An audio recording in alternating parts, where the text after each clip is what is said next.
Aujourd'hui, avec du recul, Ouais. Jean-Claude Van Damme, pour toi, ça représente quoi?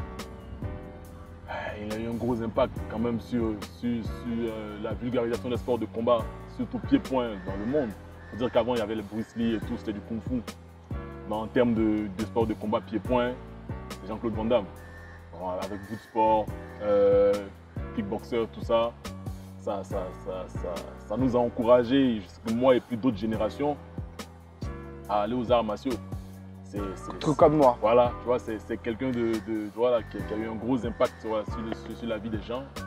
Moi en particulier, et il a permis qu'aujourd'hui je fasse la carrière que j'ai. Bah, est-ce que tu as un petit message à passer à Jean-Claude Van Damme s'il devait t'écouter là aujourd'hui? Ah, le grand JC. C'est vraiment Jean-Claude Van Damme, merci beaucoup. Grâce à toi aujourd'hui, je suis Oli la machine. Et grâce à toi, il y a plein de jeunes ivoiriens en Afrique et dans le monde entier qui rêvent de faire carrière et peut-être aussi dans la boxe, mais aussi au cinéma comme toi. Tu as touché la vie de plein de personnes, moi en particulier, merci beaucoup. Alors, tu aimerais faire du cinéma? Ouais.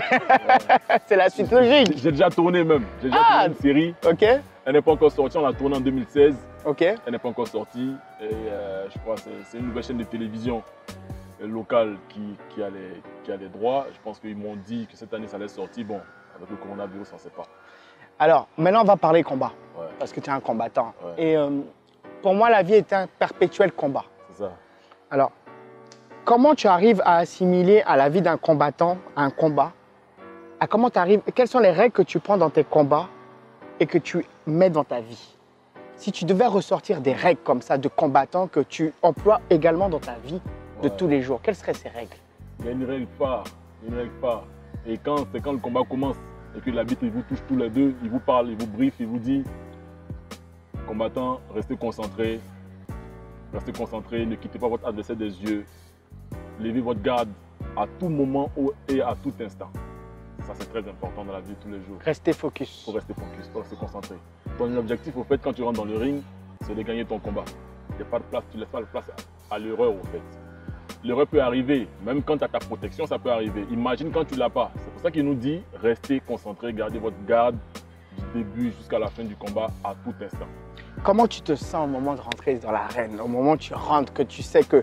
Je suppose que c'est plus le Oli aussi souriant que je vois. Quel est le Oli qu'on voit rentrer dans la cage? Dans le ring, là, vraiment, je ne sais pas, c'est la machine.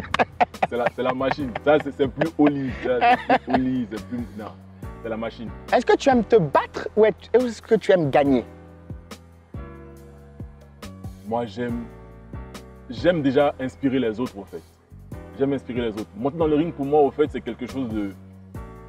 Je pense qu'au fait, c'est une mission, au fait. Parce que je me dis que j'ai la chance de pouvoir avoir ce don-là. Parmi tant d'autres, on était beaucoup qui l'avons fait au départ. Et moi, j'ai pu émerger par rapport à ce groupe. Aujourd'hui, je représente toute une génération d'athlètes ivoiriens, de pratiquants de Muay Thai et de kick. J'irais même africain. Voilà. Afrique, Au-delà même Et donc, pour moi, au fait, monter dans le ring, au fait, c'est pouvoir les inspirer, au fait. Être entre guillemets le Jean-Claude Van Damme à eux, au fait. Leur montrer que on peut quitter de nulle part et puis arriver où je suis aujourd'hui. Moi, je ne suis pas encore au sommet parce que je me dis qu'au fait, j'ai beaucoup de choses à faire encore. Et déjà, leur montrer que c'est possible. C'est possible. Moi, c'est pas me battre. Tu as ouvert la voie. Voilà. C'est pas me battre ou gagner, comme je l'enseigne à l'entraînement, qui est le plus important, mais c'est vraiment de pouvoir impacter au fait sur la vie des gens positivement par rapport à ce que je fais. Le Muay Thai sera discipline olympique en 2024. 2024. C'est bien ça. Est-ce que tu rêves des Jeux Olympiques, toi, Oli la machine, à l'heure d'aujourd'hui? À l'heure d'aujourd'hui, c'était en 2021, ouais, en 2024, c'est chaud. C'est chaud? C'est chaud. Alors, qu'est-ce que tu souhaites à la Côte d'Ivoire en 2024 dans le Muay Thai? C'est d'avoir des champions olympiques. Et on a la graine pour ça. C'est pour ça qu'en fait, moi, je me bats. Depuis des années, je me bats et on a fait les championnats du monde olympique. Depuis 2014, j'ai commencé ça avec la fédération. J'ai fait mes preuves. En 2015, je remporte la première médaille de bronze depuis 20 ans de création de la fédération.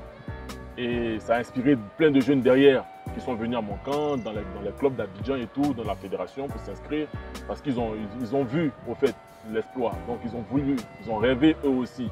Donc ils sont arrivés. Ces jeunes-là sont là.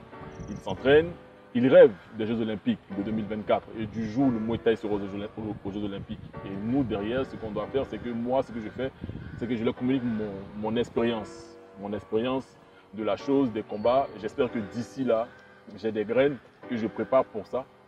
Et voilà, c'est d'avoir de nouveaux Cheikh Cissé, mais cette fois-ci en Muay Thai, en 2024, qu'on est des champions et des championnes, quoi.